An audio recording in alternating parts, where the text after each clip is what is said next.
Alright, it's card of the day, and this is card number 246, titled Stormtrooper, Tool of the Empire. The loyalty that Stormtroopers possessed was so complete that they could neither be bribed, seduced, or blackmailed to abandon their allegiance to the Empire or its sovereign. However, the deaths of Emperor Palpatine and Darth Vader at the Battle of Endor began a chain of events that nearly saw the complete destruction of the Galactic Empire and the Stormtroopers that enforced its ideology. By the end of the Galactic Civil War, the former Empire had been diminished into a small state known as the Imperial Remnant. Stormtroopers became an increasingly rare sight after their numbers were vastly depleted over years of attrition and warfare. Yet, even with the loss of both Sith Lords and the virtual collapse of the Galactic Empire, Stormtroopers ultimately proved to be one of the few enduring legacies of Emperor Palpatine and the Order of the Sith Lords. The Imperial Remnant and the Empire of the Hand, both of which were successor states to the former Empire, both attempted to preserve the tenets of the New Order, particularly by maintaining Stormtroopers in their respective military forces.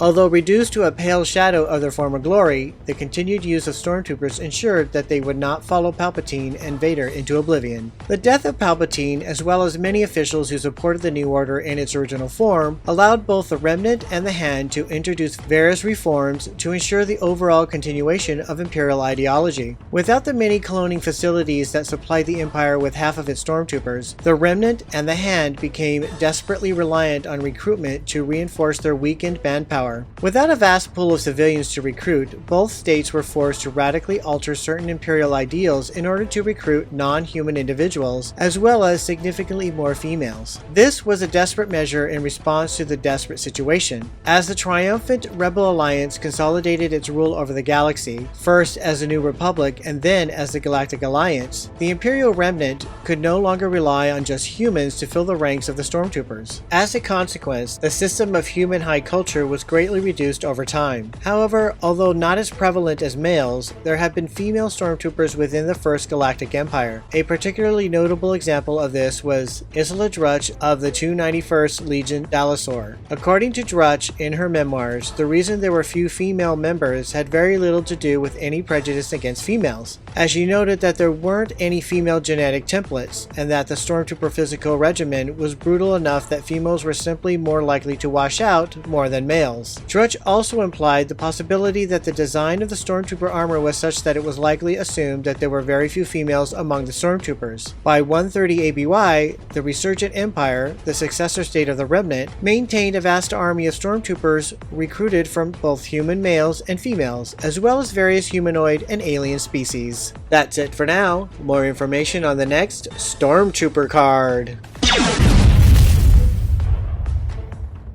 And now it's the back side of the card, and it's Movie Facts. Number 2 of 22. Carrie Fisher reminisces about her swing across the chasm in the Death Star. It would have been fun if they let us do it a second time. It was like going on the upside down roller coaster. We did it one time and that was scary, and then if we could have done it again, it might have been fun. I guess they didn't want to press their luck considering we were 30 feet off the ground. Well, that's the card of the day. Look out for the next card.